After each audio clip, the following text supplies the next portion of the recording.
Qu'est-ce qui fait qu'on considère quelqu'un comme une bonne ou une mauvaise personne?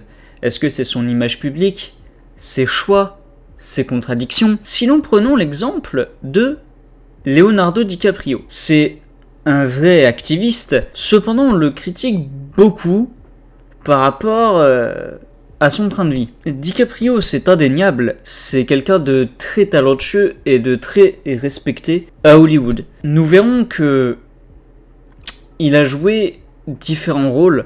Des fois il joue quelqu'un de bien, mais des fois aussi quelqu'un de mauvais. On peut se poser cette question quand on choisit de faire un film, de jouer dans un film à Hollywood. Est-ce que c'est par rapport à notre vie actuelle, par rapport à notre état d'esprit, à nos émotions? Et est-ce que du coup, DiCaprio n'a pas profité un peu de sa notoriété? C'est ce qu'on va voir aujourd'hui. Nouvelle façon de faire, on verra si c'est bien ou pas, je ne sais pas encore. On verra bien, de toute façon. Et oui, par rapport aux vidéos aussi, pourquoi ça traîne, énorme problème de droit d'auteur sur Squid Game. Donc au moment où je dis ça, je sais pas si elle sera sortie ou pas, donc on verra bien, et du coup je poste quelques petits shorts, quelques petits TikTok en attendant quoi.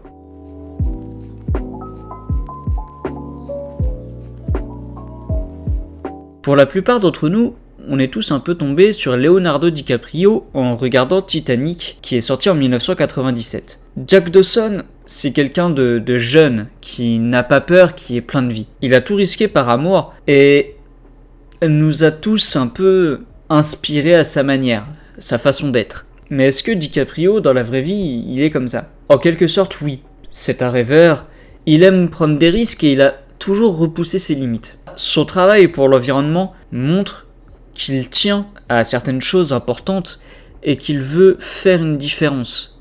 Un peu comme Jack l'a fait pour Rose. Sa fondation a réussi à obtenir plusieurs millions de dollars pour protéger la vie sauvage et combattre le changement climatique. Mais DiCaprio est quand même différent de Jack. Jack, il est romantique, il recherche les connexions d'âme. L'amour chez DiCaprio, c'est autre chose. Il est quand même connu pour enchaîner les relations avec des jeunes mannequins et en fait, il ne se pose jamais. On pourrait peut-être plus le comparer à Gatsby qui recherche plus un idéal que le vrai amour. Ou alors, c'est juste quelqu'un qui apprécie son indépendance et il n'est pas vraiment prêt à se conformer à une relation traditionnelle. Qu'est-ce qu'une relation traditionnelle? Ça aussi, c'est une question qu'on peut se poser. Et c'est quelque chose que beaucoup de monde aime débattre là-dessus. Ça dure pendant des années. Est-ce qu'on doit débattre sur les relations amoureuses de quelqu'un? Moi je dis c'est plutôt sa vie privée. Le début de carrière de DiCaprio reflète l'espoir de Jack, qui est aussi de nature ambitieuse. Il voulait prouver son talent en jouant différents rôles. Et Jack Dawson, c'était juste le commencement. Car c'était clair que DiCaprio, tout comme Jack, voulait se battre pour quelque chose d'encore plus grand que lui, plus grand que sa carrière, ses passions. Tout ça à la fois. Et c'est vrai que la caractéristique de Jack, c'est qu'il était prêt à tout sacrifier par amour. Et la question que les gens se posent, c'est est-ce que DiCaprio est capable du vrai amour, de quelque chose, d'une connexion profonde avec quelqu'un? Peut-être qu'on n'aura jamais la réponse à la question. Ce que je trouve intéressant aussi chez DiCaprio, c'est que c'est quelqu'un qui est très dur à analyser, mais c'est ce qui est intéressant en fait, c'est que il est très fascinant en fait.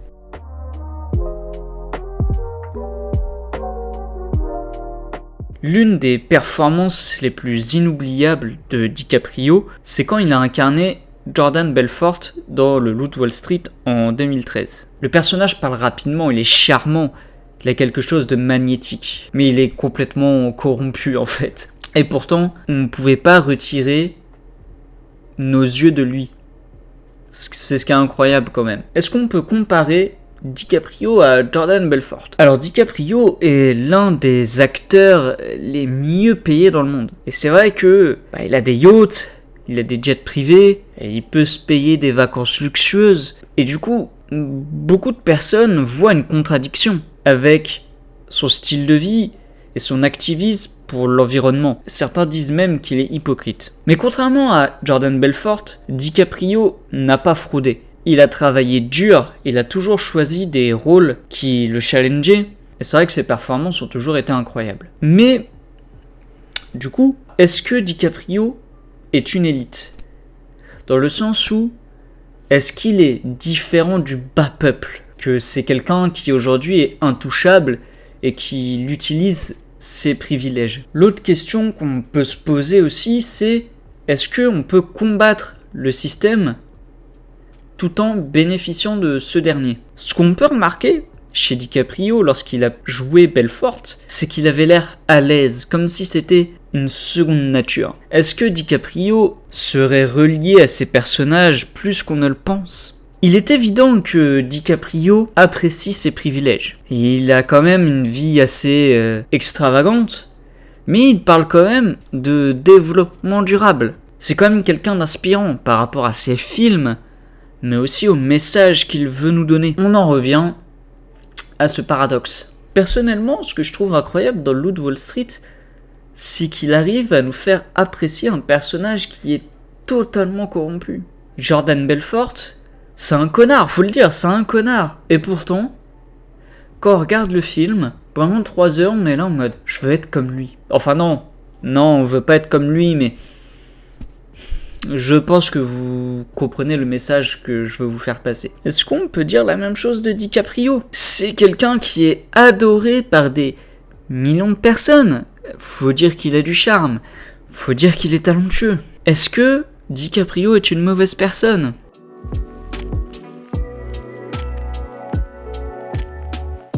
The Revenant, sorti en 2015, a été l'un des rôles les plus difficiles à jouer pour Leonardo DiCaprio. Il a joué sous des températures glaciales, a dû manger du bison cru. Ouais. Non mais je m'imagine dans The Revenant, ouais non moi j'aurais crevé au bout de 5 minutes. Rien que quand il l'abandonne, moi je me réveille, je suis là en mode non bah laissez, je veux mourir en fait. Ah ouais non, déjà je me dis dormir à l'intérieur d'un animal décédé pour survivre la nuit, est-ce que je serais capable de le faire ? Après l'instinct de survie, peut-être que t'es capable de le faire. Mais bon, c'est quand même méga chaud. Et manger du bison cru, faut pas tomber malade quoi. Et puis, ça me fait penser au film Into the Wild, qui était un livre aussi qui est tiré d'une histoire vraie. Et le mec, lui n'avait pas besoin de survivre comme dans The Revenant, mais il avait tué un élan pour pouvoir manger. Et en fait, il s'est rendu compte qu'il savait pas comment le dépecer et comment obtenir sa viande. Et il l'avait écrit qu'il avait regretté d'avoir tué ce cerf ou cet élan parce que justement, il n'avait pas besoin de faire ça. Je fais des parallèles entre d'autres films, entre la survie, manger des animaux. Et je suis pas végétarien, je suis pas vegan. Mais c'est vrai que je trouve ça horrible quand même. The Revenant, ça peut un peu refléter le voyage de DiCaprio à Hollywood. Après Titanic, il y a encore plein de personnes qui se sont dit que, au fait, il serait juste une autre belle gueule d'Hollywood. Mais il a refusé de s'y cantonner. Comme je le disais, il a toujours choisi des rôles qui le challengeaient, des rôles complexes, qui ont forcé les gens à le prendre au sérieux. Gang of New York, Inception, Shutter Island, ça a ajouté plusieurs couches à sa façon de jouer. Un peu comme Hugh Glass dans The Revenant, DiCaprio s'est battu et il a prouvé qu'il n'était pas juste une belle gueule. Est-ce que DiCaprio s'est fait lui-même ?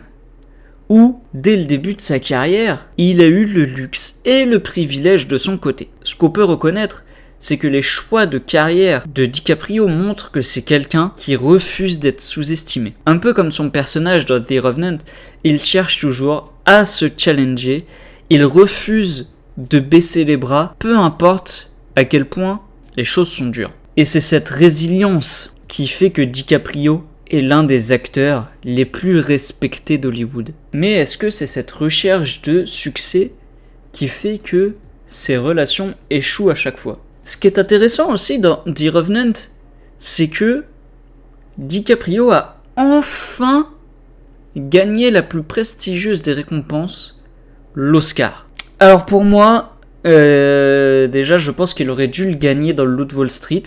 Mon cousin pense la même chose, j'ai un pote qui m'a dit ouais bon c'est bon, voir un mec se droguer pendant 3h30, est-ce qu'il doit vraiment gagner l'Oscar là-dessus? Après, c'est pas nous qui votons pour les Oscars, donc nous ce sont juste des opinions. Moi The Revenant, clairement c'est pas mon film préféré. J'avais regardé ce qu'il avait gagné l'Oscar parce que j'arrêtais pas de dire pendant que je regardais The Revenant, putain le film est beau. Putain le film est beau, et quand j'ai regardé les distinctions, il avait gagné l'Oscar de la meilleure photographie, ce qui ne m'étonne pas parce que The Revenant est magnifique. Mais c'est vrai que The Revenant, j'ai trouvé ça un peu long. Par contre, en ce qui concerne les fans, alors je suis fan aussi, mais bon bref, je m'intéressais pas encore au cinéma à cette époque-là, même si ça fait quelques années que j'ai vu The Revenant et le Loup de Wall Street et même d'autres films avec DiCaprio. Mais pour les fans étaient enfin contents que Leonardo DiCaprio gagne un Oscar. Ils avaient milité pour qu'il le gagne, quand même, un jour, enfin. Mais alors la question que je me pose, parce que en m'intéressant au cinéma, on se dit ils votent toujours pour le meilleur réal, meilleur film, meilleur machin, meilleur truc. Sauf qu'en fait, les Oscars c'est totalement politique. Alors est-ce qu'ils ont donné l'Oscar à DiCaprio parce que les fans avaient milité? Peut-être, je ne sais pas. C'est comme un peu, on peut se poser la question avec Beyoncé pour les Grammy Awards. Son mari Jay-Z a gueulé parce que ouais c'est inadmissible, elle a pas gagné le Grammy. Bizarrement la fois d'après elle le gagne. Bon, moi je suis pas un hater de Beyoncé, j'en ai rien à foutre, mais des fois on peut se poser la question. C'est comme, on prend l'exemple de Carla Sofia Gascoigne, qui a joué dans Emilia Pérez. Bon, il y a plein de débats à propos de ce film, c'est pas la vidéo pour rentrer dedans. Disons que sur X, elle a posté quelque chose. Bon, voilà. Ah, je comprends pas cette haine autour du tonton moustachu, hein. Ses opinions sur les juifs, il avait le droit de penser ce qu'il voulait. Bon, voilà. Comment dire que Carla Sofia Gascoigne ne va pas gagner l'Oscar? Après ces propos-là, c'est totalement mort pour elle. Il n'y a pas de... Les Oscars, c'est politique. Quand tu dis un truc comme ça, même si ta performance, elle est bien, elle est pas bien, machin, elle va pas gagner l'Oscar. Donc, je compare vraiment DiCaprio à Carla Sofia Gascoigne, ce qui n'a aucun sens. Mais tout ça pour dire que les Oscars, c'est politique. Est-ce qu'il a gagné l'Oscar parce que les fans l'ont demandé? Je ne sais pas, je n'ai pas la réponse. Je ne fais pas partie de l'académie. Pour en revenir à nos moutons, The Revenant a quand même marqué un tournant dans la vie de DiCaprio parce qu'il a gagné l'Oscar et ça montre que quelque part, le travail, ça paye toujours.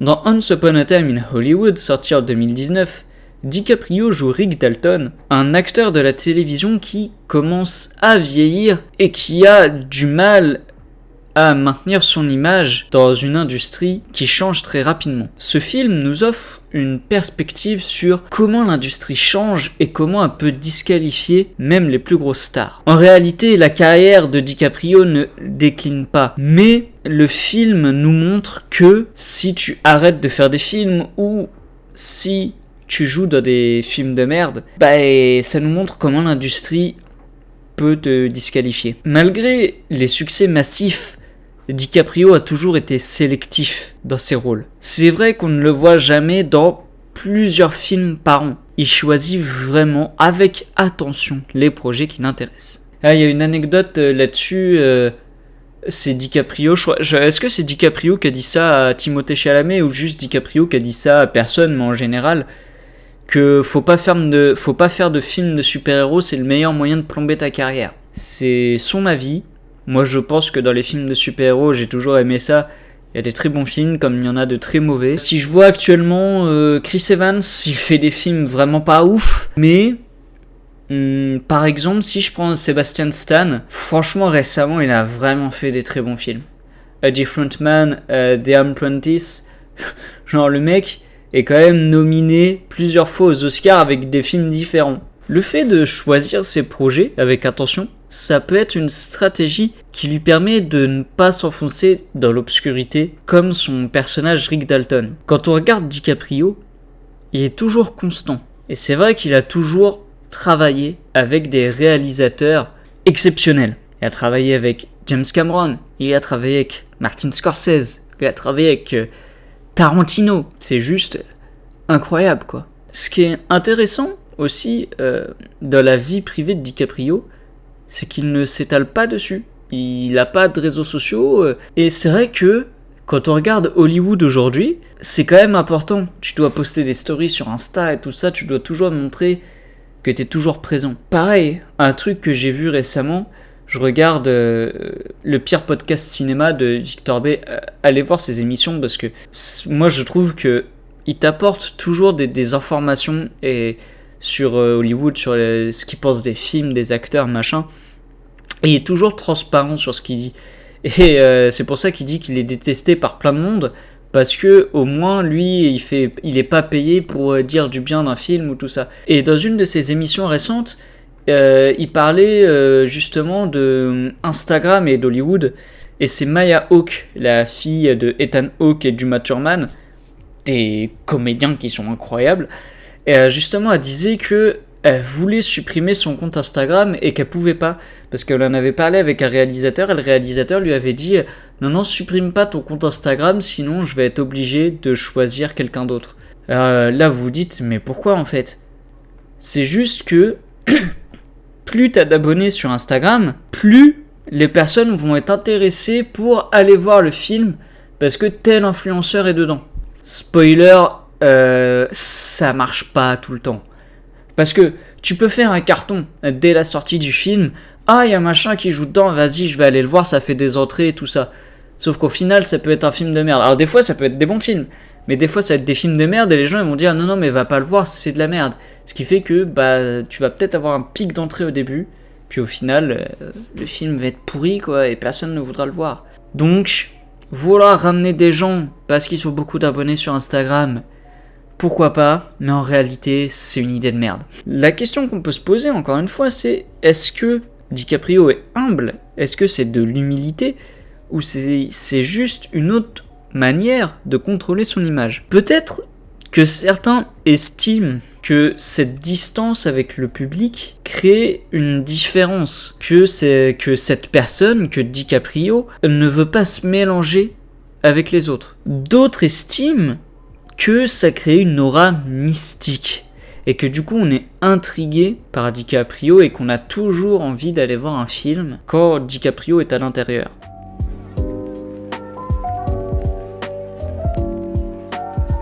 Don't Look Up, sorti en 2021, est l'un des films les plus politiquement chargés de DiCaprio. Il joue un scientifique qui essaye désespérément de prévenir l'humanité d'une catastrophe inévitable. Là, on voit bien que ce film reflète son activisme pour l'environnement. Contrairement à ses anciens rôles, ce dernier frappe vraiment très proche du caractère de DiCaprio. Ça reflète ses vraies frustrations par rapport à l'inaction contre le changement climatique. C'est vrai que DiCaprio a passé des années à se battre pour les causes environnementales. Il a donné des millions de dollars pour des projets de conservation, pour des initiatives qui comprennent les énergies renouvelables. Et elle a même fait un discours aux Nations Unies par rapport au changement climatique. Il a produit de nombreux documentaires sur les crises environnementales, incluant Before the Flood and Ice on Fire. Et il a même travaillé avec des leaders mondiaux, des scientifiques et des activistes. Mais c'est vrai que son activisme est beaucoup critiqué. Parce qu'il voyage en jet privé, il a des yachts luxueux, il possède plusieurs maisons. Et ça contribue forcément aux émissions de carbone. Donc on en revient toujours à la même question. C'est est-ce qu'on peut être un activiste, mais aussi consommer à l'excès? Est-ce qu'il tient vraiment à ce qu'on fasse attention par rapport au changement climatique? Ou en fait c'est juste quelqu'un qui fait attention à son image? Le personnage qu'il joue, le Dr Randall Mindy, montre le ridicule des politiques, la manipulation des médias, et que les scientifiques et les activistes ont vraiment du mal à se mettre en avant, on a du mal à les prendre au sérieux. Malgré ce que peut en dire le public, DiCaprio contribue quand même aux efforts de la cause environnementale. Que ce soit pour son image ou non, c'est indéniable que DiCaprio a impacté des millions de gens par rapport à leur vision sur le changement climatique. Peut-être que DiCaprio, comme énormément de personnages qu'il a joués, n'est pas totalement un héros, mais n'est pas totalement un vilain non plus.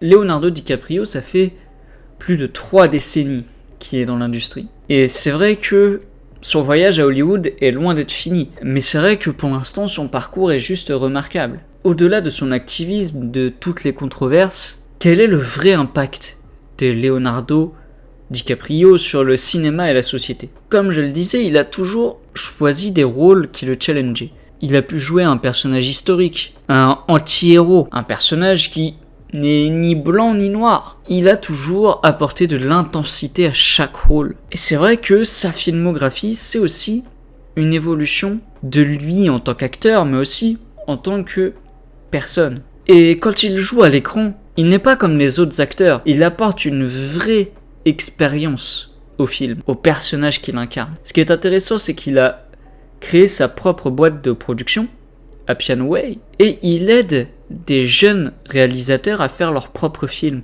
et même parfois à apporter des choses en plus que l'industrie ne fait pas, que l'industrie crée quelque chose parfois, c'est fade, on continue de surfer sur la vague. La boîte de production de DiCaprio permet aux jeunes réalisateurs d'avoir 100% de leur idée dans leur film, d'avoir une création totale. Ce qui est intéressant aussi de Shutter Island et Aviator, Killer of the Flower Moon, c'est que DiCaprio traverse les générations. Son impact sur l'environnement ne peut pas être ignoré. Que même s'il est beaucoup critiqué sur sa vie, sa façon de faire, il apporte un vrai message. De même, on est tous sur les réseaux sociaux. Je vous fais une vidéo sur lui sur YouTube. Voilà, je vais en parler sur Instagram et tout ça. Aujourd'hui, on est beaucoup à voir les réseaux sociaux. Lui n'a pas encore craqué. C'est vrai qu'on voit certains acteurs de son âge, ils créent un compte Instagram, en 2 heures, ils atteignent déjà le 1 million d'abonnés. Et bon, à mon avis, DiCaprio sait ce qu'il vaut et il n'a pas besoin de créer un compte Instagram. Il n'en a pas besoin, très clairement. Et ce que j'apprécie aussi chez lui, c'est que on connaît tous des personnes, elles parlent, et elles font jamais rien en fait. C'est plus de la gueule qu'autre chose. Ce que j'apprécie chez DiCaprio, c'est qu'il laisse son travail parler pour lui. Il n'a pas besoin de créer des montagnes, de dire « Ouais, moi j'ai fait ci, moi j'ai fait ça. Ta gueule, regarde le film et tu verras. » Voilà, c'est ce que j'aime chez lui. Donc voilà, on a parlé de plein de choses. Est-ce qu'on peut profiter du système et en même temps être contre lui ? Est-ce que on peut enchaîner les relations comme ça à l'appel et tout? En vrai de vrai, comme toute personne, je dirais qu'il n'est ni noir ni blanc, il est gris, il est juste humain. Et oui, en fait, toute la vidéo parle de ça. Est-ce que c'est quelqu'un de bien? Est-ce que c'est quelqu'un de mal? Est-ce que j'ai la réponse? Non, moi du fond de ma chambre, je n'ai pas la réponse. Est-ce que c'est un peu clickbait? Est-ce que c'est un peu putaclic? Peut-être un peu. Mais en même temps, avec un sujet comme DiCaprio, faut savoir un peu attirer le poisson, quoi. Et bon, ok, je plaide coupable. Est-ce que je prends la perpétuité? À vous de juger. Ça n'empêche que DiCaprio est un comédien formidable et que j'adore ce qu'il fait. Ce qu'il a apporté au cinéma, c'est incroyable, quoi. Voilà, moi j'ai pas la réponse. Ça va débattre en commentaire, un peu comme avec Emily Armstrong où je m'attendais pas à recevoir autant de commentaires et que chacun a son avis et que personne ne veut en démordre et dire « Ah ok, t'as raison là-dessus, ok. » Quoique, non. Alors, je parle de ça, c'est surtout sur le fait qu'elle a fait partie de la scientologie et tout ça. Par contre, sur ses performances, son talent, sa voix, sa présence sur les concerts et tout ça, il y a eu des débats, mais des débats cordiaux. Et ça, c'était cool. Donc voilà, si sur DiCaprio, on peut dire la même chose, si on peut débattre en étant constructif, c'est cool. Bon bah voilà, fin de vidéo, j'espère que ça vous a plu, j'espère que vous avez appris des trucs, j'ai testé, c'était vraiment nouveau, si vraiment c'était de la merde, dites-le moi, comme ça je retourne à l'ancienne formule et on se prend pas la tête. Voilà, à la prochaine, salut.